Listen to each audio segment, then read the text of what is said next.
Consumer spending by affluent baby boomers and retirees is one of the main factors keeping inflation high, thus killing everyone else's dream of the Federal Reserve stepping in to lower interest rates. Now, with interest rates being so high, the cost of borrowing money is far more expensive. If you want to take out a mortgage on a home, you'll notice that your monthly mortgage payment is going to be much higher. If you want to buy a new car and you need to finance it, it's going to be far more expensive to do so. But the situation is a little different for older Americans who have accumulated a decent amount of wealth for themselves and are spending that cash. So older Americans have benefited from two main things that we've noticed in our economy in recent years. For one, they've built a lot of equity on their homes. I don't know if they're taking out, equity line of credit. I would urge them not to do that unless it's an emergency. But it appears that some of the spending is coming from the equity that they've earned on their properties. They've also invested in stocks, and stocks have really blown up in recent years. And so they've accumulated wealth in that regard as well. Stock prices, as measured by the S&P 500 index, are about 72% higher than they were 5 years ago. Home values soared 58%. Let that sink in, 58% from the end of 2018 through 2023. In just 5 years, home values went up 58%. And that's also according to the Federal Reserve. Now, household wealth grew by an average of 5.5% a year in the decade after the 2008-2009 Great Recession, but things really accelerated beginning in 2018 to nearly 9%. So now, when you look at older Americans, they tend to account for a higher percentage of America's population, right? Because this isn't new. Usually older Americans, they've worked their whole lives, they've accumulated wealth, and they're able to spend. They loosen the purse strings a little bit and they're able to spend some money. That's always really been the trend. It's just that baby boomers in particular make up a larger portion of the retired community, or those who are semi-retired. Maybe they're working some jobs here and there, but aren't really working full-time jobs like they used to. Pausing here to deliver some honest truth as we do in our news coverage as well. TYT is facing challenges, guys, as the entire industry is. You know who could make the difference? You. If you hit the join button below, it's gonna make all the difference and keep us in business. We appreciate you, thank you. So Americans ages 65 or over supplied nearly 22% of consumer spending in 2022, which is the most recent year for which data is available. That's the highest such figure on records, dating to 1989, up from about 16% in 2010. And so you have a huge portion of the population that has accumulated wealth. Their accumulation of wealth was really accelerated beginning in like 2018, 2019. And it's due to the rapid rise in the value of their property, the spikes we've seen in the stock market, and they're looking to spend, baby, right? And so retirement aged Americans, are certainly going out there, and what are they spending their money on? Well, some pretty big ticket items. They're spending a lot of money on travel, going out to eat, healthcare, entertainment, stuff like that.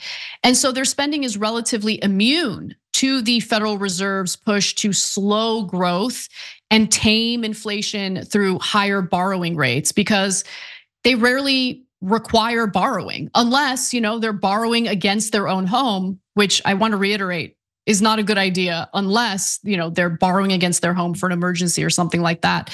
Now, research by Michael Brown, an economist at Visa and others, has also found that significant stock market wealth typically boosts spending on discretionary items such as restaurants, travel, and entertainment, sectors of the economy where spending is surging and inflation remains elevated.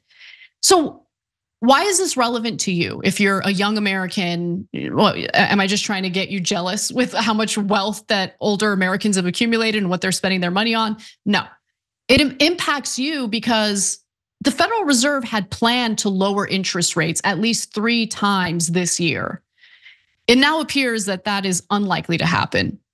So they were planning on lowering interest rates in the summer, June or July. Now it appears that is unlikely to happen. And it's because of the fact that inflation remains sticky. Part of the reason why inflation remains sticky, it's not the only reason. There are other factors as well. So I wanna make sure that you're aware of that. But one of the big factors is the affluent nature of older Americans and how they're very much out there spending their money. And so that is keeping, consumer spending high.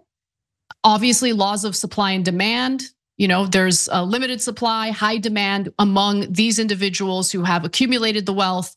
And so inflation continues to be an issue. Also, one thing that tends to lead to inflation is the cost of oil. And with this ongoing war in Gaza and the new sanctions that the Biden administration has implemented against Iran's oil exports, that's gonna limit the supply of oil in the global market. And that limited supply means that we're going to see spikes in the cost of oil. We're gonna see it at the pump, but we're also gonna see it in the price of goods and services. Because remember, when it comes to goods and services, you have to transport the goods to provide the services, or to provide the goods for people to buy. And obviously, the transporting of that is gonna be more costly given the price of gas. And so that's another reason why. But the consumer spending on the older end of the age spectrum is what's also leading to the sticky inflation. So the shortage of housing, by the way, is one of the biggest issues, because while interest rates have gone up, the price of homes have also continued to go up. That is usually not the case. That's not supposed to happen.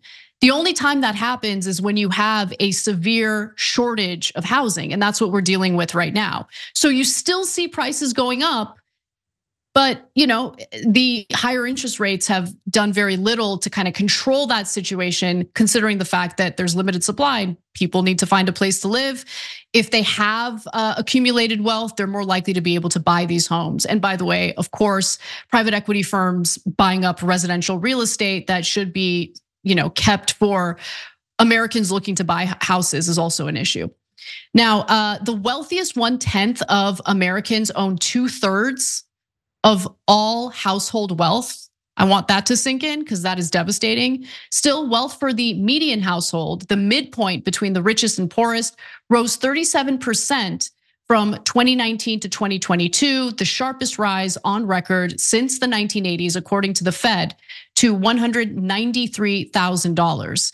And remember, guys, people were able to save up when we dealt with those shutdowns. And I thought maybe the money that Americans saved is what they're still using to, go out there and engage in consumer spending. But it seems like that money has actually ran out. And what you're also noticing, a trend that is simultaneous to what we're seeing with older Americans and their spending habits, is that consumer debt has gone up. It's at record levels. So there are a lot of Americans who are having trouble making ends meet, and they're relying on credit cards in order to buy the bare necessities for their household.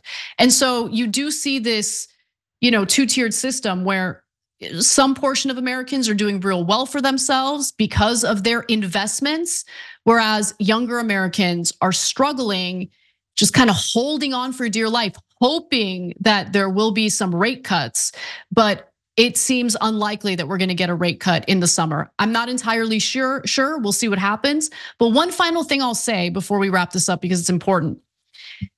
If interest rates remain high, it is very likely going to hurt Biden's chances at re-election. In fact, even Donald Trump knows this.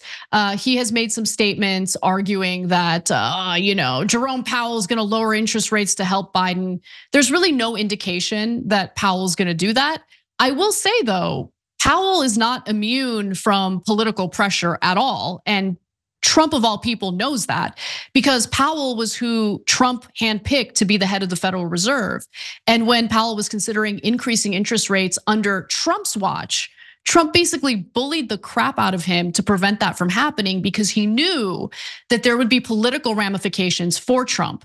And so incumbent politicians, by the way, used to frequently harangue Fed chairs for lower interest rates in public and in private. Lyndon B. Johnson, a Democrat, of course, reportedly cornered his Fed chair against a wall at his Texas ranch. So that kind of political pressure has existed prior to Trump.